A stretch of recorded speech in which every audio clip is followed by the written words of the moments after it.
देखिए अपना बीच में ही कट हो गया था।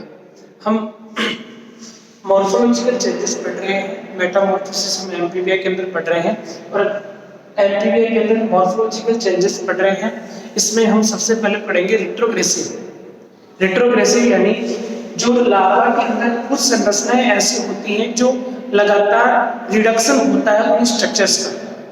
जैसे हम लार्वा के अंदर क्या प्रेजेंट होती है, टेल प्रेजेंट होती है, वो टेल विलुप्त हो जाती है। वो तो विलुप्त होने का मतलब है रिडक्शन, कैरेक्टर्स का कम होना। तो हम उसको किससे पढ़ेंगे, रिट्रोग्रेसिव चेंजेस। रिट्रोग्रेसिव चेंजेस तो एक एक करके पढ़ेंगे हम रिट्रोग्रेसिव में। जैसे पहले इस चेंज में लगातार स्ट्रक्चर में रिडक्शन होता है और फाइनली वो स्ट्रक्चर डिसअपीयर हो जाती है। जो स्ट्रक्चर लार्वल स्टेज के लिए एसेंशियल होती है वो डिसअपीयर हो जाती है, गायब हो जाती है। बट एडल्ट स्टेज के लिए वो स्ट्रक्चर एसेंशियल नहीं होती।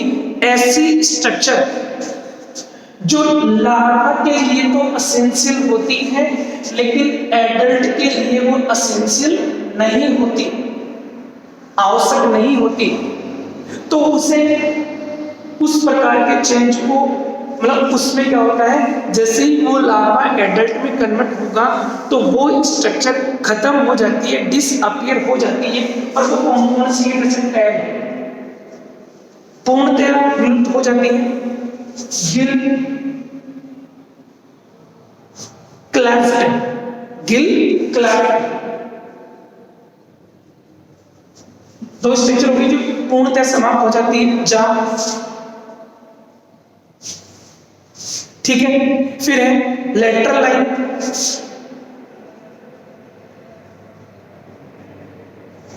पार्श्व की लाइन होती है वो समाप्त हो जाती है, ठीक है। सेंस ऑर्गन,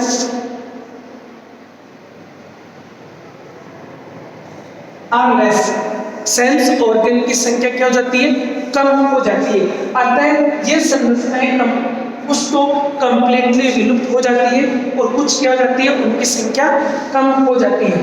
तो ये हो गया रिट्रोग्रेसिव चेंजेस। अब हम जो पढ़ने जा रहे हैं प्रोग्रेसिव चेंजेस। प्रोग्रेसिव चेंजेस, और देखो प्रोग्रेसिव चेंजेस में सेकंड है इसका ए हो गया। अब हम पढ़ेंगे प्रोग्रेसिव चेंजेस। प्रोग्रेसिव चेंजेस अर्थात जो चीजें लार्वा में नहीं है और एडल्ट में जब लार्वा बदलता है तो कुछ नई चीजें आती हैं, कुछ न्यू स्ट्रक्चर्स का फॉर्मेशन होता है, जिसे हम किसमें पढ़ेंगे, प्रोग्रेसिव चेंजेस में, ठीक है। पहला क्या होगा, फोरलिम्ब एंड हाइंड लिम्ब, अग्रपाद और पश्चिम पादों का डेवलपमेंट हो जाएगा, ठीक है। पहला ये हो गया। दूसरा हेड, जो सिर होता है, हेड लार्ज हो जाएगा, बड़ा हो जाएगा और कैसे हो जाएगा, ट्रायंगुलर। ट्रायंगुलर किसकी आकृति को जाएगा, त्रिभुज की आकृति का। आप देखो फ्रॉग का हेड होता है वो ऐसे होता है, त्रिभुज की आकृति का। माउथ होगा वो डेवलप हो जाएगा, ठीक है। जिसके ऊपर वाला जो जबड़ा होगा उसमें टीथ विकसित हो जाएंगे। तीसरा चेंजेस ये होगा, जीभ होगी वो बकल कैविटी के बेसल पर टंग में डेवलप हो जाती है। टंग डेवलप हो जाती है यानी लार्वा में टंग नहीं पाई जाती और एडल्ट में टंग यानी जीभ डेवलप हो जाएगी।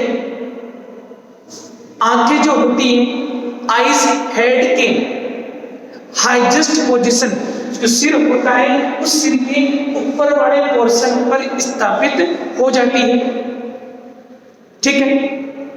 और एडल्ट के अंदर टिम्पेनिक जो होती है वो हायोड अपर्चर के अंदर डेवलप हो जाती है। किसमें डेवलप हो जाती है, हायोड अपर्चर। हायोइड अपर्टर यानी हायोइड उपकरण के अंदर डेवलप हो जाती है, ठीक है। और जो टेल होती है, ये टेल होती है, वो बॉडी के अंदर अवशोषित कर ली जाती है और ये डिसअपियर हो जाती है, ठीक है।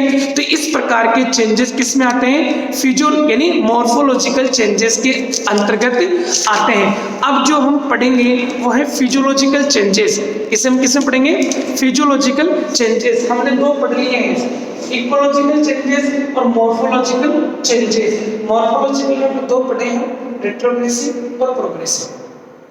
अब जो हम पढ़ेंगे वो है फिजियोलॉजिकल चेंजेस, यानी लार्वा जब एडल्ट में बदलेगा तो उसके फिजियोलॉजी में, उसके कार्य के लिए इस प्रकार का चेंजेस होगा।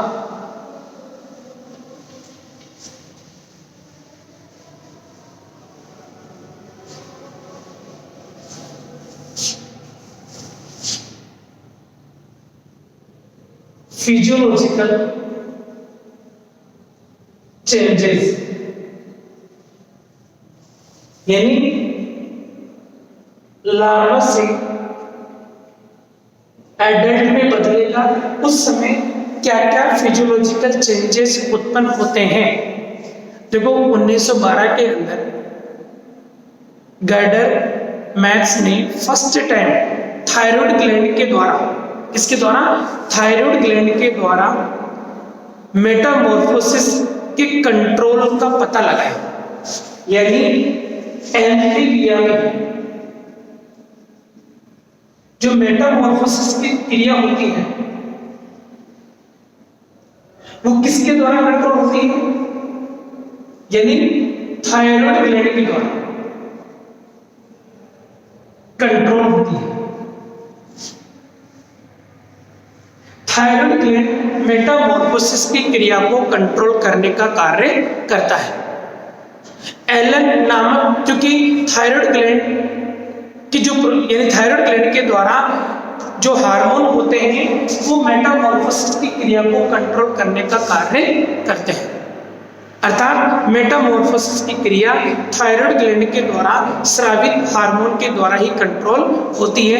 एलन ने 1916 में 1916 में यह पाया कि अगर लार्वल फॉर्म, अगर एम्फीबिया का जो लार्वा होता है, लार्वल फॉर्म,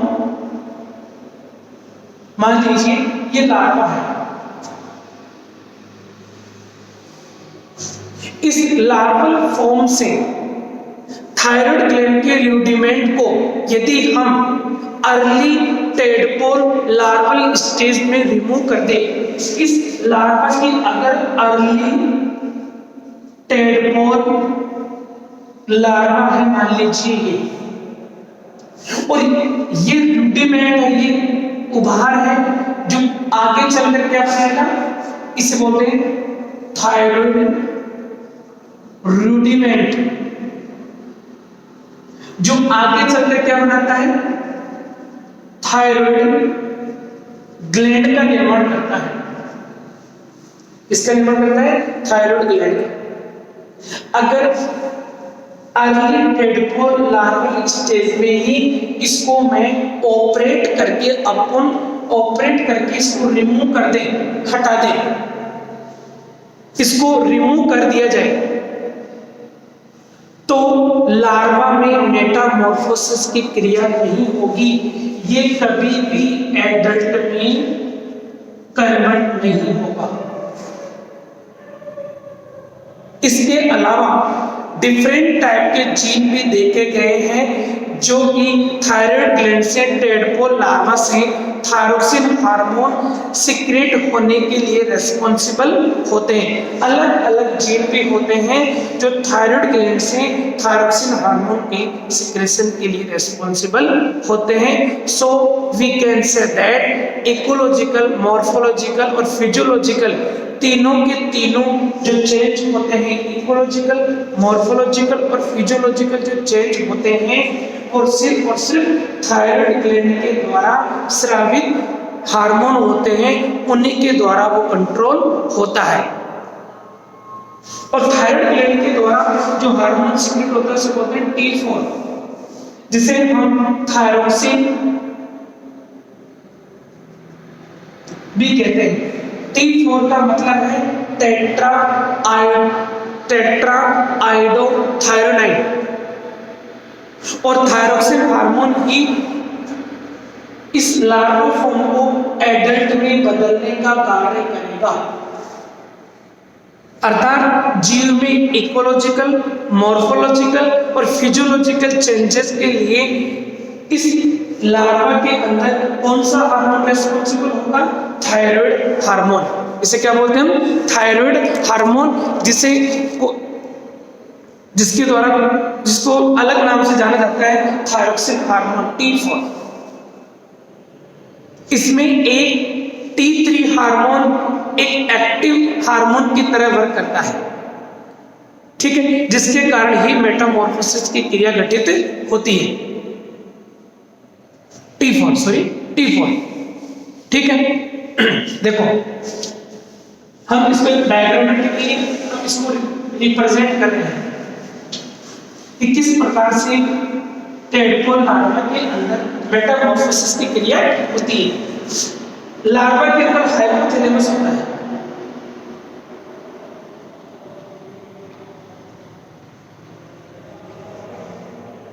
ठीक है। हाइपोथैलेमस किसका सिक्रेशन करता है? TRF, pituitary gland.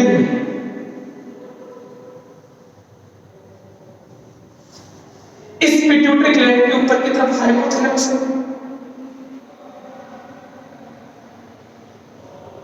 ये सीक्रेट करता है TRF, थायराइड रिलीजिंग फैक्टर। ये जाकर कहां? हाइपोथैलेमस से सीक्रेट होने वाला TRF कहां पे जाके काम करेगा? पिट्यूटरी ग्लैंड के एंटीरियर पोर्शन पर। किस पर? पिट्यूटरी ग्लैंड के एंटीरियर पोर्शन पर। और इसके बदले में ये क्या सीक्रेट करती है? TSH। तो ये पिट्यूटरी ग्लैंड पर वर्क करेगा। पिट्यूटरी इसके बदले क्या सीक्रेट करती है? TSH। TSH सीक्रेट हो गया। अब ये TSH इसका जो थायराइड ग्लैंड होती है, ये थायराइड ग्लैंड पर जाकर काम करेगा। ये करेगा किसके काम? थायराइड ग्लैंड, ठीक है। थायराइड ग्लैंड से क्या सीक्रेट होगा? Thyroxine hormone. क्या सीक्रेट होगा? थायरोक्सिन हार्मोन, ठीक है। और थायरोक्सिन हार्मोन इस टेडपोल लार्वा को, जिसमें पूरा घटनाक्रम हो रहा है, उसको किस में बदल देगा? एडल्ट में बदल देगा। ये क्या करेगा? थायरोक्सिन। फिर टेडपोल लार्वा को इसमें बदल देगा एडल्ट प्रोब। मेटामॉर्फोसिस, ये मेटामॉर्फोसिस हो रहा है।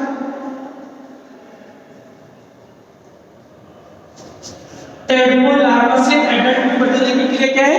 मेटामॉर्फोसिस कंट्रोल कौन कर रहा है? थायरोक्सिन हार्मोन, ठीक है। तो ये एक एंडोक्राइन कंट्रोल हो गया, क्योंकि एंडोक्राइन ग्लैंड भाग ले रही है।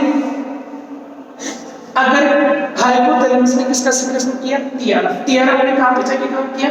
पिट्यूटरी ग्लैंड पर। पिट्यूटरी ग्लैंड के एंटीरियर पोर्शन, पिट्यूटरी ग्लैंड के एंटीरियर पोर्शन से क्या सीक्रेट हुआ? TSH, थायराइड स्टिमुलेटिंग हार्मोन, जो क्या करता है? थायराइड ग्लैंड को स्टिमुलेट करता है, जिसके लिए थायरोक्सिन हार्मोन की सिक्रेशन के लिए T4। थायरोक्सिन हार्मोन क्या करता है? लार्वा को किससे बदलता है? एडल्ट में कन्वर्ट कर देगा। इस प्रकार से इसमें ये मेटामॉर्फोसिस की क्रिया विधि पाई जाती है, जिसे हम एंडोक्राइन कंट्रोल और मेटामॉर्फोसिस की क्रिया कहते हैं। ये हो गया अपना एम्फीबिया के अंदर मेटामॉर्फोसिस की क्रिया, ठीक है। तीनों चीजें बता दी है इसमें मैंने। इकोलॉजिकल चेंजेस कौन से होंगे, मॉर्फोलॉजिकल चेंजेस कौन से होंगे और फिजियोलॉजिकल चेंजेस कौन से होंगे। कुल मिलाकर बात की है इकोलॉजिकल, मॉर्फोलॉजिकल, फिजियोलॉजिकल तीनों चेंजेस, तीनों को चेंज यानी इनमें यानी कायांतरण करने का कार्य कौन करता है, थायराइड ग्लैंड के द्वारा सिक्रेटेड थायरोक्सिन हार्मोन। ठीक है, जय हिंद।